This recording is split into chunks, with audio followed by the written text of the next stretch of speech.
Well, thanks and welcome to join me on the 6:15 p.m. news. I'm Kejang Henry at Timbe. We begin with our top stories for this nation.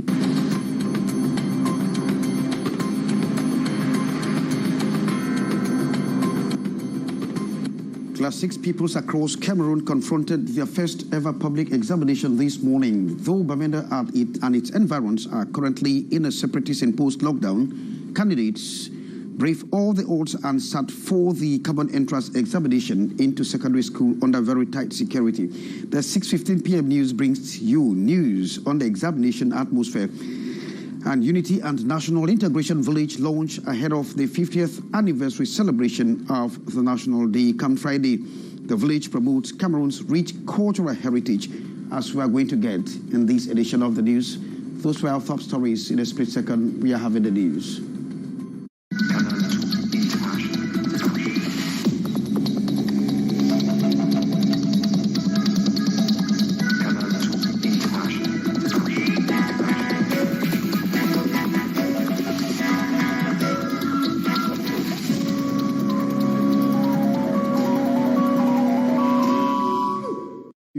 You can equally hook up with us on our Facebook page as well as on our YouTube platform.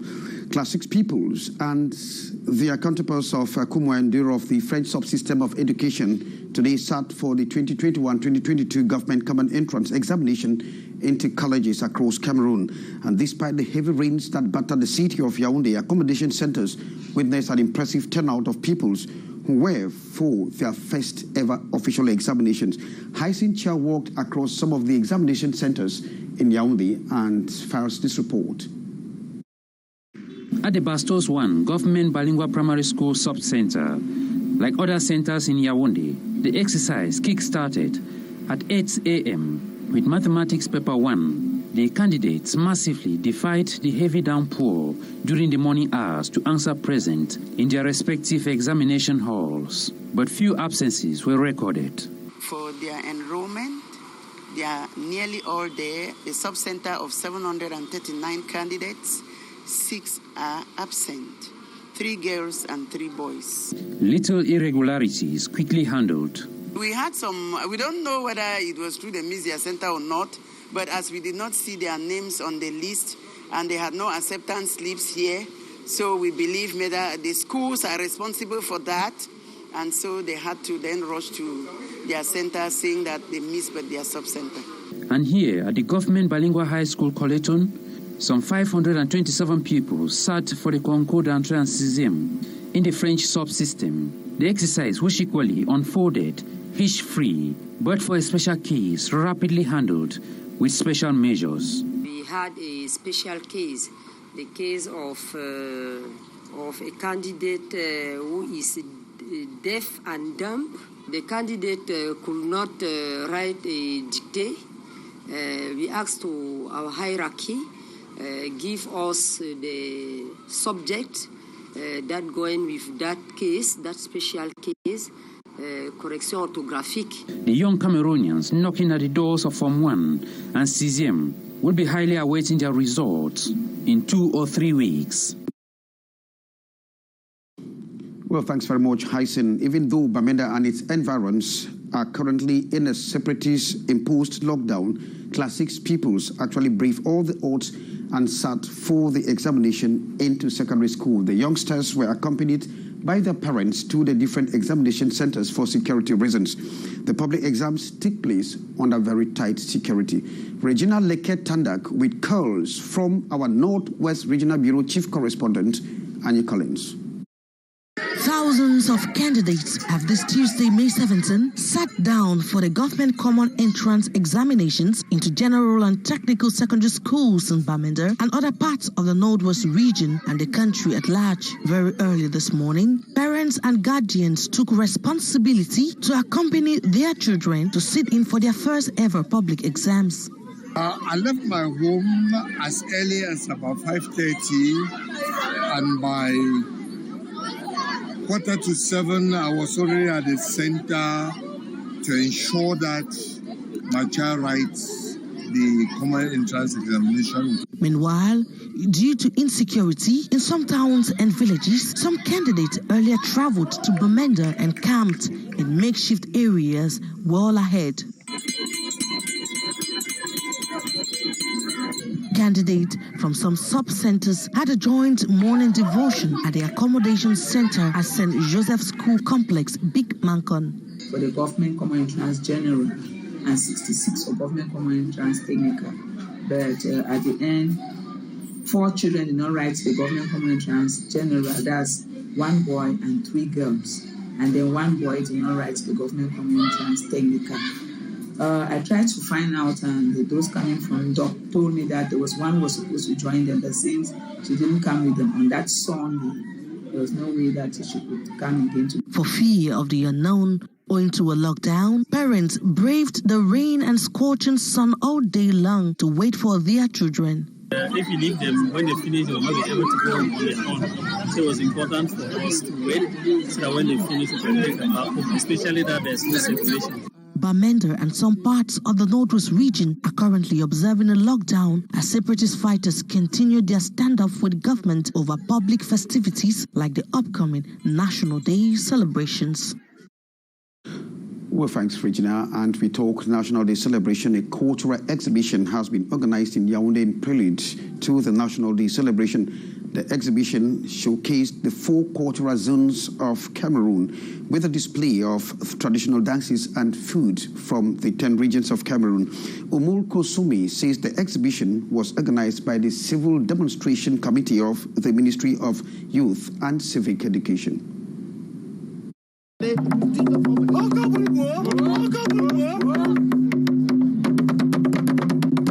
Sounds of the drums calling and sharing information with ancestors. Dressed in traditional attires, colored blue, white and red, decorated with cowries, the beautiful juju dance from the grass field, the steps spectacular.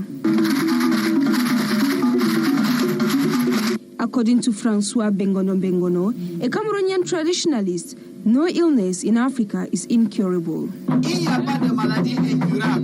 Discovering the secrets of ancient medicine in Cameroon, the main objective of this camp of promoting ancestral and inherited know-how in prelude of the National Day. Et cette unité passe entre autres par unity is shown through the transmission of their knowledge and cultures. The Ministry of Arts and Culture, in its mission of material development, identifies, develops, promotes and transmits, as seen this evening in Madagascar. Ce soir, ici au Centre de Jeunesse de Madagascar. A moment of beautiful culture exhibitions from the 4 cultural zones of Cameroon.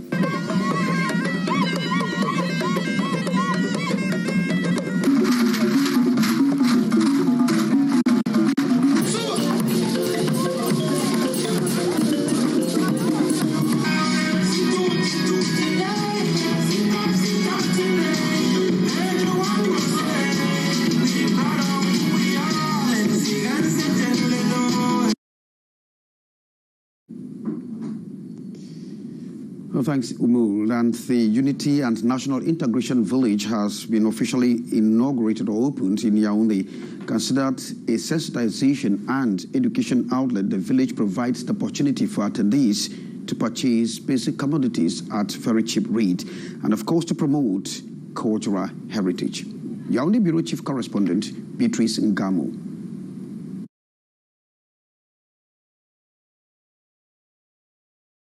The 3-day Unity and National Integration Village at the esplanade of the Yaoundé City Council in different neighborhoods. Under that of national unity is this 50 years of unity, picture frames of Cameroon's history, victories, nostalgia. From former President Amadou Ahidjo, John Foncha, the late President and present President, Paul Biya, then Prime Minister smiling, indomitable lions of old, the visit of late President Mandela to Cameroon and more. Close by is a socio-educational exchange with school children, covering the environment, civic education, and first aid skills. Then, the cultural performance. artists, musicians, and comedian corners. Life is Cheaper Neighborhood is for the promotion of made in Cameroon products from our local sources and production, exhibition of motivational handicraft, promotional sales of basic commodities, gastronomic fair, and many on display. This to help Cameroonian family get basic necessities at affordable prices. Encourage local production. The Army and the Nation neighborhood, the Yaoundé Military Hospital Region No. 1, with our military health at the service of the nation, was at hand with its mobile blood bank. Youths, especially from the National Civic Service, for participation in development came in their numbers to beef up the blood bank of that hospital.